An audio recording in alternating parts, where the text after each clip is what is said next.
Venom has matured into an anti-hero, gradually distancing himself from his initial objective of destroying Spider-Man's life to do good instead, even putting aside his conflicts with and assisting Spider-Man at times.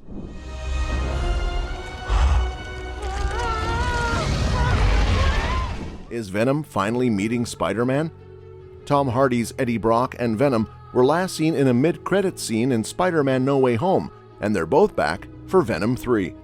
Sony's Spider-Man universe will continue with Venom 3, which has been confirmed to follow up the 2021 sequel, Venom Let There Be Carnage, with the cast and plot information remaining consistent with the franchise.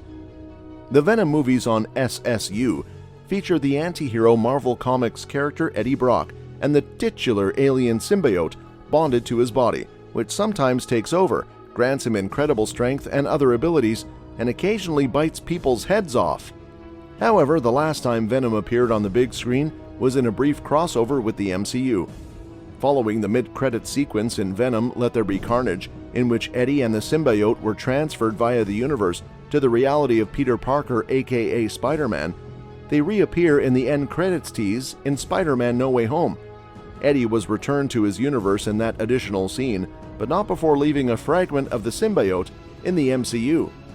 The alternative Spider-Man, an arch-rival and occasional ally, might play an important role in the MCU.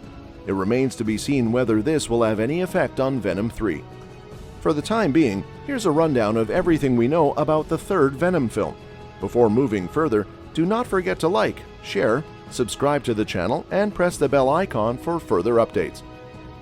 Following months of silence on the development of the next Venom film and nearly a year since its announcement, actor Tom Hardy provided an exciting update about Venom 3 on its Instagram account in February 2023. He confirmed that the sequel is in the works, and he also offered a throwback of deleted footage from a prior Venom film as a hint of what's to come. Tom Hardy has always been open about creating the story for Venom 3 while shooting Venom Let There Be Carnage, but he has also been clear that no third feature would be made if Venom Let There Be Carnage failed. Then, in December 2021, Sony producer Amy Pascal hinted that Venom 3 was in the works, but the studio was preoccupied with Spider-Man No Way Home at the time. Venom 3 has yet to be given a release date, but given that Sony is currently in pre-production, it should be a long time away. Sony has several future Spider-Man universe films planned, including Kraven the Hunter, which will be released in October 2023, El Muerto, which will be released in January 2024, and Madame Web, which will be released in February 2024. Venom 3 will not come out before any of those films. Tom Hardy, as star, writer, and producer, will of course reprise his role as Eddie Brock in Venom 3. Michelle Williams has expressed interest in returning to the film series, however, her casting has not yet been announced. In Venom and Venom Let There Be Carnage, she played Eddie's ex-fiancée, Anne Wang.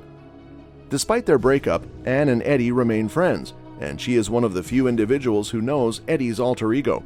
She even temporarily hosted the symbiote in the first two Venom films, so there's always the chance She-Venom will play a larger role in future films.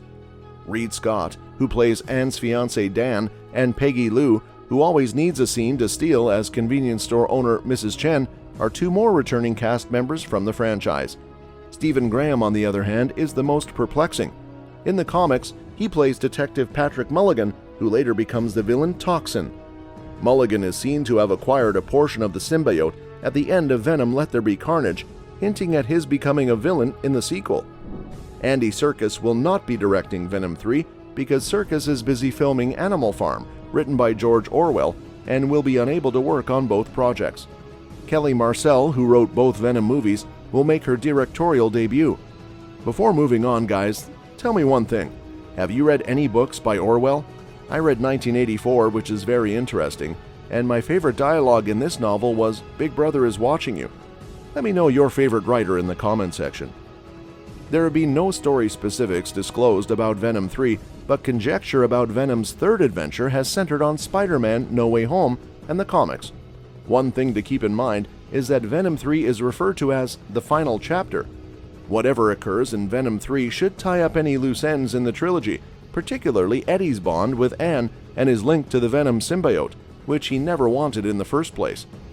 The events in Spider-Man No Way Home may have hinted at the plot of Venom 3, which featured several villains from previous Sony Spider-Man films, any one of which may be aligned with Venom's universe, or as Vulture and Morbius, Green Goblin, Electro, or Dr. Octopus may have been brought to Eddie's universe by mistake.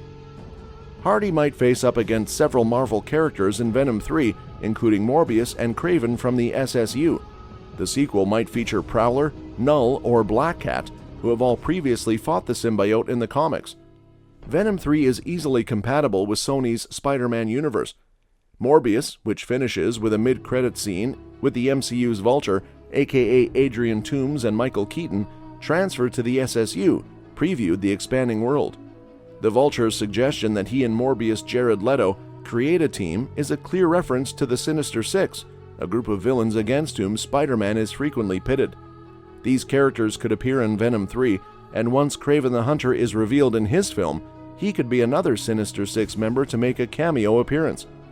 The upcoming Venom 3 from Sony has been touted as the final chapter for Tom Hardy's anti-hero, but this raises concerns about future crossovers between Sony's Spider-Man universe and the MCU. Despite his close ties to Spider-Man, Venom has had a unique live-action adventure at Sony. Venom and Venom There Be Carnage established Venom as the most heroic, if not the most powerful, of the symbiotes. And now that Eddie Brock left part of his symbiote in the MCU during the post-credit sequence of Spider-Man No Way Home, Venom is likely to play a role in both franchises. Because trilogies are popular in Hollywood, wrapping up Venom's plot in his third appearance isn't damaging to the character. However, Eddie Brock and Venom still have a lot of untapped potential. They haven't met Spider-Man, they haven't met their fellow Sony anti-heroes, and they haven't finished Spider-Man No Way Home's post-credit setup. Venom, Sony's most popular character aside from Spider-Man, has far too much promise to be overlooked.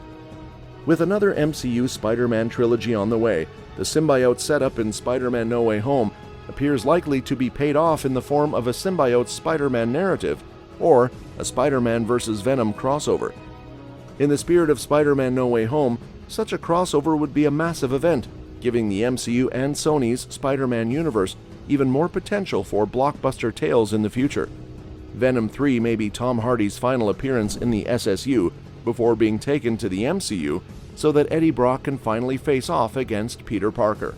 Otherwise, Eddie and Venom's final appearance may be a new version of Venom, ready to choose a deserving symbiote host like Michael Mando's Mac Gargan or Flash Thompson, both of whom have worn the symbiote in the comics. In any case, Marvel and Sony must explain how Venom may appear in Venom 3 after leaving a piece of himself in the MCU. Guys, who do you believe has played the best Spider-Man role to date? Tom Holland, I believe. Let me know your opinions in the comment section. Thanks for watching the video, and we'll see you at the next one.